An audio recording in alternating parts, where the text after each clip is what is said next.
ఇప్పుడు దేశంలో పెద్ద భారం చంద్రబాబు గారు మోసైపోతున్నారు. నరేంద్ర మోడీకి చేతకాల, అమిత్ షా వల్ల కాల, భారతీయ జనతా పార్టీ అసమర్థత అయిపోయింది.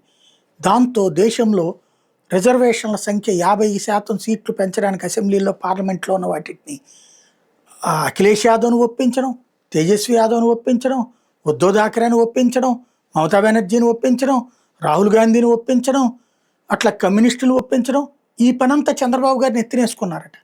పాపం ఇచ్చిన మోడీ కన్నా తెలుసో లేదో రాధాకృష్ణ గారికి తెలిసింది. మరి ఏ బాత్రూమ్ నుంచి ఉండి విన్నదో ఆంధ్రజ్యోతి. మళ్ళీ వచ్చే జూన్ జూలైలోనే బిల్లు పెట్టేస్తారట.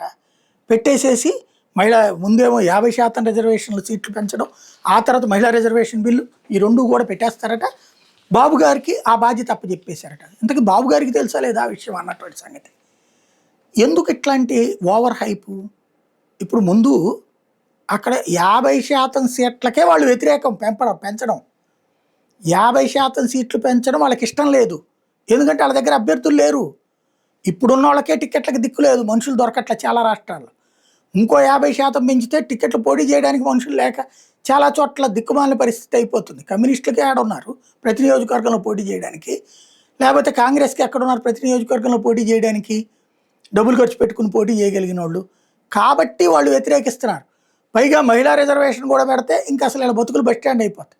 అందుకు వ్యతిరేకిస్తున్నారు వాళ్ళు.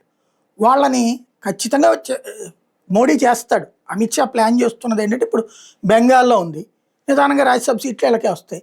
ఒరిస్సాలో రాజ్యసభ సీట్లు వీళ్ళకే వస్తాయి. ఇప్పుడు వైఎస్ఆర్ కాంగ్రెస్ పార్టీ రాజ్యసభ సీట్లు వీళ్ళకే వస్తాయి.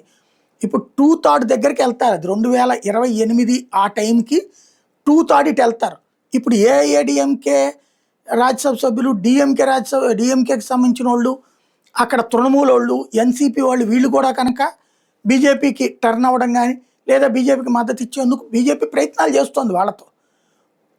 అవి సక్సెస్ అయితే ఇప్పుడు ఆపోళ్ళు 7 జాయిన్ అయినట్టుగా వాళ్ళు జాయిన్ కాబోయిన బయట నుంచి సపోర్ట్ చేస్తానన్న వాళ్ళందరూ ఉంటే అప్పుడు బిల్లు పెడుతుంది.